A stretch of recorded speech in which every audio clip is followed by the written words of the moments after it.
What is going on, guys? Welcome to your 73rd Java tutorial, and in this tutorial we're going to be finishing up our program and actually running it.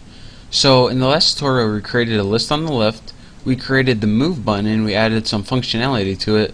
So now we go ahead and the only thing we have to do is create the list on the right. So let's go ahead and make right list and just go ahead and set it equal to new JList, and we don't need any parameters for it because by default we want nothing in it, so that's why we don't need any parameters for it right now. You can if you want, but I mean it'll be kind of useful. And hold on, let me itch my ear. Oh, yeah, that feels good. You're right in there. Oh, disgusting. So now what we need to do is, since we have nothing in our list by default, then it's not even going to appear on the screen by default, since it doesn't have anything in it. So what we need to do is set a default height and width for it, pretty much. So let's go ahead and see, what do we put up here for 3? Okay, what we need to do is first take that right list, and to make sure it appears on the screen by default, what we need to do first is, get out of my way, set visible row count. And I'm going to set this equal to 3 because our other one was set to 3 and I just want some consistency. So next I'm going to take that right list, and we need to set a fixed cell height and width.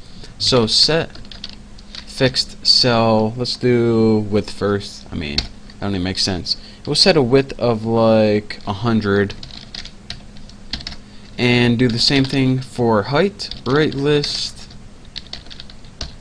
set fixed, crap, my default thing, height, and we'll set this equal to like 15 or something like that. And this should be enough to hold our values. If it's not, we'll go back and tweak it a little bit, but oh well. And the last thing we have to do aside from this is take that right list, and we need to set the selection mode like before. So set selection, probably can copy this from up there, but too lazy to. Set the selection mode. Make sure I didn't write get selection mode. And what this is going to do, list selection model dot, and we're going to write, wow, how convenient is that, multiple interval selection. So then once I type right list and type this right, what this is going to do is allow you to select multiple items from the right hand side, and I know you guys can't see that. Multiple interval selection, so just like that. Now that we have our right list made, the only thing we need to do is add it to the screen. So let's go ahead and add new J scroll pane. So we want a scroll bar in this one too. Right list. So now we have everything added to our screen, and our program is basically built right here. So let's go ahead and in our main, I already have this stuff from the last tutorials. Let's go ahead and run this and see what we got. Well, I resized my window a little weird, but we can always change that by setting the size right here, but I'm too lazy for now. So as you can see, the title is title, and now unlike before where we can select single things, if I hold down the shift key on my keyboard, look at this, click, and now I get a multiple selection.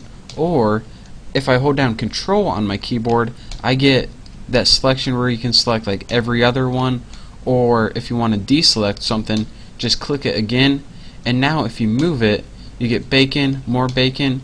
Or if we want bacon, wings, and ham, I'm going to click bacon, hold down shift, click ham, and move, and we get bacon, wings, and ham. And of course, if we want everything, let's go ahead and just select that, move, and now we got everything right there. So that is pretty much the program of using a multiple interval selection, or in other words, multiple selection list. And one quick time how this program works, we pretty much made variables right here in an array. We took that array and passed it into left list, so left list will have something to display. We set the visible row count, we made it so you can select multiple things, and we also made a scroll bar on the left list. Then we got to the move button. We did all this default stuff, and we also did this cool stuff, set list data of the right list automatically depending on what you select in the left list. That's why whenever we click move, it first looked what we selected in the left list, and depending on what we selected, that's what it put in the right list. So this is how you do that using setListData in the getSelectedValues method.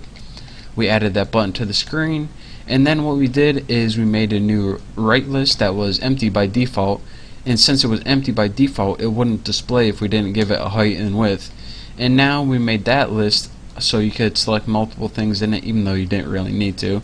And last but not least, we added the right to the screen, so everything was added to the screen and it was good to go and it was good to run. So that is our final program using multiple selection lists. I hope you guys enjoyed it. Oh, I got the hiccups now. So thank you guys for watching. Don't forget to subscribe, and I will see you next tutorial.